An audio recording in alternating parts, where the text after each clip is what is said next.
Hello everyone. आज हम लोग बात करेंगे वनडे एग्जाम्स को इजीली क्रैक करने के लिए रिवीजन का उसमें इम्पोर्टेंस क्या है।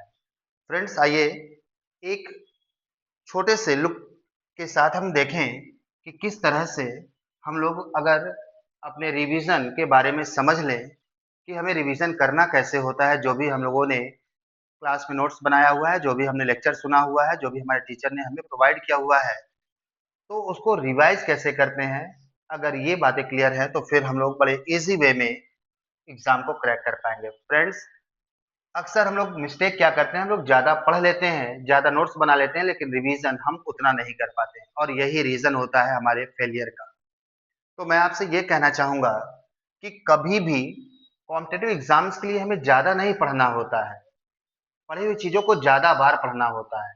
कहने का मीन ये है कि अगर आपने क्लास में 2 रूल्स पढ़ा है और पढ़ना भी है, आप वैसे ही 2 रूल्स पढ़िए जिसका रिवीजन आप 20 टाइम्स कर पाए। इट मीन्स हमें सिर्फ वो 2 रूल पढ़ने हैं जिसका रिवीजन हम 20 टाइम्स करें। हमें ऐसे 20 रूल्स नहीं पढ़ना है जिसके लिए हमारे पास रिवीजन के लिए टाइम ही नहीं है। अगर आपने 2 रूल्स को पढ़ा, 20 टाइम्स रिवीजन किया, तो आपका सिलेक्शन फिक्स हो जाता है।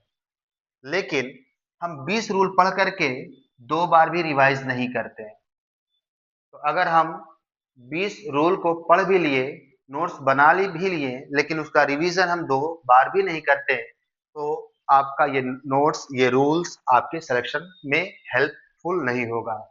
इसलिए फ्रेंड्स, छोटा सा कॉन्सेप्ट ये आपको समझना पड़ेगा कि आप ऐसे ही 2 रूल पढ़ो जिसको पढ़ने के बाद आप 20 बार उसका revision, it means 20 times revision आप करने की क्षमता रखो, आप रिवीजन को करने की पॉसिबिलिटी दिखा पाओ। लेकिन ऐसे 20 रूल नहीं पढ़ने हैं जिसका 2 बार भी रिवीजन हम नहीं कर पाते। तो फ्रेंड्स, उम्मीद है कि आप इस कॉन्सेप्ट को समझे होंगे। हमें सिर्फ वो 2 रूल पढ़ने हैं जिसका रिवीजन हमें 20 बार करना है। अगर हम उस 20 रूल को पढ़ते हैं जिसका रिवीजन हम 2 बार भी नहीं करते, तो सिलेक्शन हमारा पॉसिबल नहीं है। तो उम्मीद है आपको ये समझ में आई होगी। मिलते हैं अगले वीडियो में।